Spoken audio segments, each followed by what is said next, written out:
Tony Bennett didn't do his buddy Ron Sanchez any favors. Chris Graham here, Augusta Free Press. Scott German and I teamed up on a column. Scott's byline's on it, but we were working together on this one a good bit. Scott, with the impetus, um, talking about Tony Bennett and how this season is reflecting poorly on Ron Sanchez, but maybe maybe the reflection should go somewhere else. Um, that blowout loss to Cal, just the latest reminder that Sanchez, fair or not, will not be the head coach uh, when UVA gets a full-time head coach sometime in March, early April at the latest. His longtime buddy Tony Bennett's the reason why this is going to be the case. Remember the thinking at the beginning of this season was that for Sanchez to have that interim tag removed, he was going to have to lead this team to the NCAA tournament. And at the time, I mean, you look at what Virginia got off the transfer portal, they got some good talent coming in, um, largely because of Sanchez. He was the lead recruiter, one of the guys who came in. And the media, the ACC media picked Virginia to finish fifth in the ACC. Finishing fifth would get you, 20, 21, 22 wins. You'd be in the NCAA tournament. Um, as a reality that March Madness is not going to be in the travel itinerary started to sink in. It's been beaten into us the last few weeks. We've moved on from thinking, all right, NCAA tournament might have been a little high. Let's look at it more in terms of Sanchez and what he's done with his team. It's a younger team. We'll be fair there. Base it less on the win-loss record in an NCAA tournament, more on how this team develops during the season, grows, right? And Sanchez's ability to be a part of it. Well, growth isn't happening. The best win this team has and probably will have is Villanova early in the season when Villanova did not look good. I mean, Villanova started 2-3 that with the loss of Virginia included in that. And now Villanova has won 9 of its last 11, is sitting at 11-5. Looks like an NCAA tournament team. Virginia beat that Villanova team soundly. The final margin was 10 points, but Virginia led that game in the second half by double digits almost the entire way. Hard to figure now that that Virginia team and that Villanova team have gone in dramatically different directions since. This team is not better than it was then. That win portended a Virginia team that was going to win 20 or 21 or 22 games, get into the NCAA tournament. They're not there now. So if your thinking is you evaluate a coach based on improvement as the season progresses, hmm, that's not looking good either for Mr. Sanchez.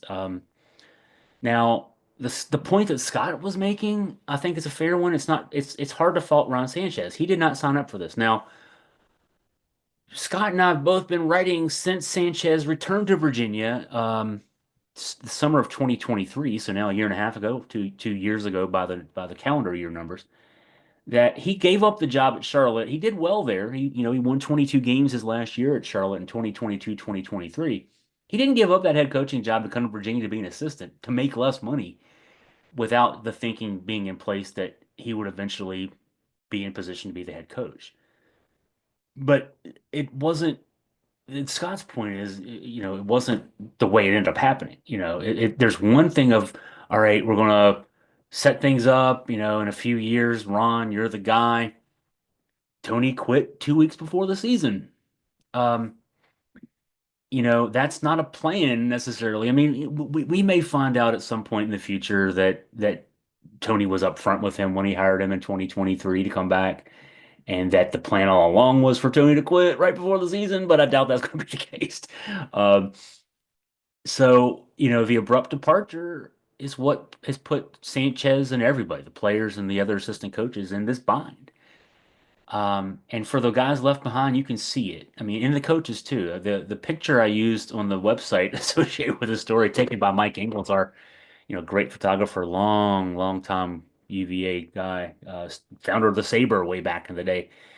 Um, the picture from Mike, I mean, Sanchez has got one of those 1,000-foot stares. And this is on the sidelines at a recent UVA game. And you see the body language from the players after Andrew Rohde, got beat to the basket on a layup by Cal in the second half. His shoulders slump and he's throwing the ball in bounds, and you can tell. I mean, the guys, it's tough. It's tough for everybody. Um,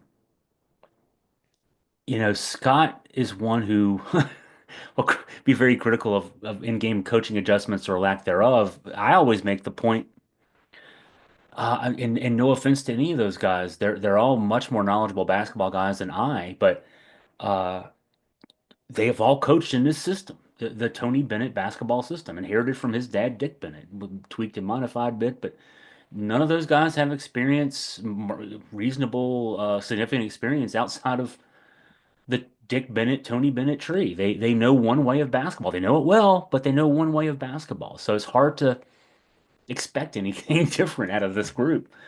You're not going to see all of a sudden that they're going to start running the ball up and down the floor. These guys don't coach that way. Um, and so, Tony Bennett basketball is what they know. Tony Bennett's not around to run it. Um, and you can kind of see. And what do we have now? Poor guard play, awful defense, no identity. And we're in mid-January. I mean, it's January 10th as I'm recording this. And I feel bad for Sanchez. His post-game press conferences, he's got to say the same thing. We're going to, keep working at it. We're going to try to get there, but it's obvious. The writing's on the wall. This is what we got. And it's not fair to Ron Sanchez that's working out this way. And for all the love we got from Tony Bennett, we have Tony Bennett to thank for how this season's going.